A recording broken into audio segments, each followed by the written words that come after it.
เดี๋ยวมือกล้อง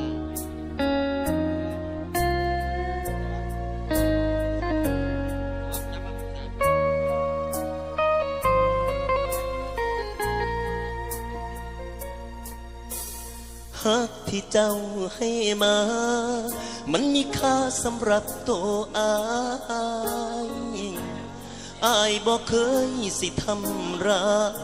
ยมันอายมีแค่เพียงเจียมตัว ก่อนทุนหัวสิมาผัวพันโปรดอย่ามาทิ้งความฝันที่อายเลยนะบอกเคยให้ใจกับไผทั้งหัวใจก็มีแต่เจ้าผู้แสบผู้สาวบอกเคยสิหัวสาแต่ต้องยอมรับความเป็นจริงเพื่อผู้หญิงที่อายเห็นค่า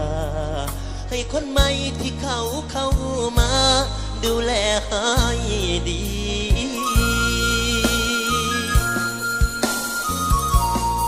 สำหรับอายแล้วเจ้านั้นมี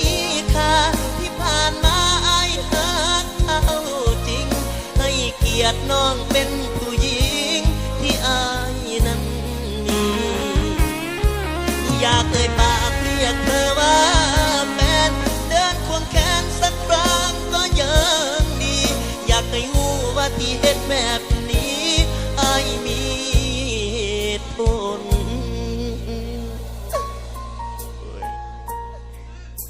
บวกคากินบวได้เนื้อเบิ่งเนี่ยนะ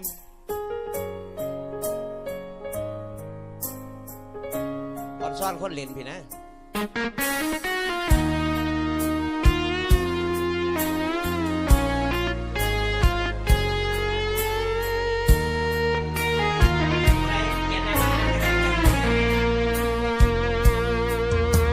บอกเคยให้ใจกับใคร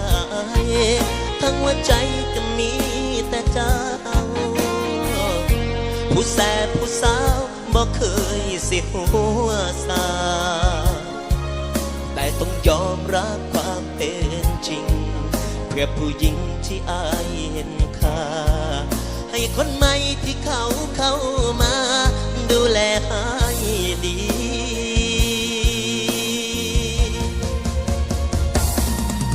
สำหรับอายและเจ้านั้นมี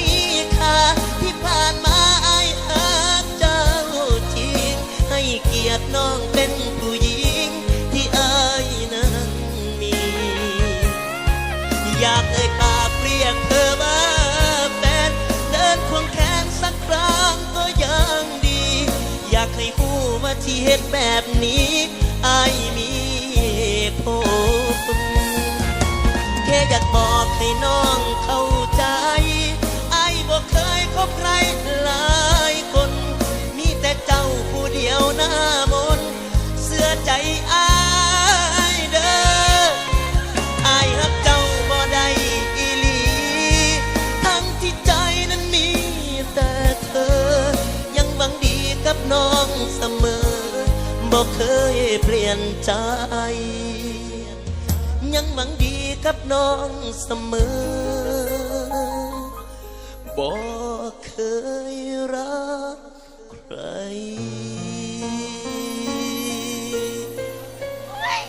ซ้ำเลยดิซ้ำโอ้ช้าเถอะเพียงเขามันเล่นดีเนาะฮะผู้ใดขอผู้ใดมาลองเองเลยครับ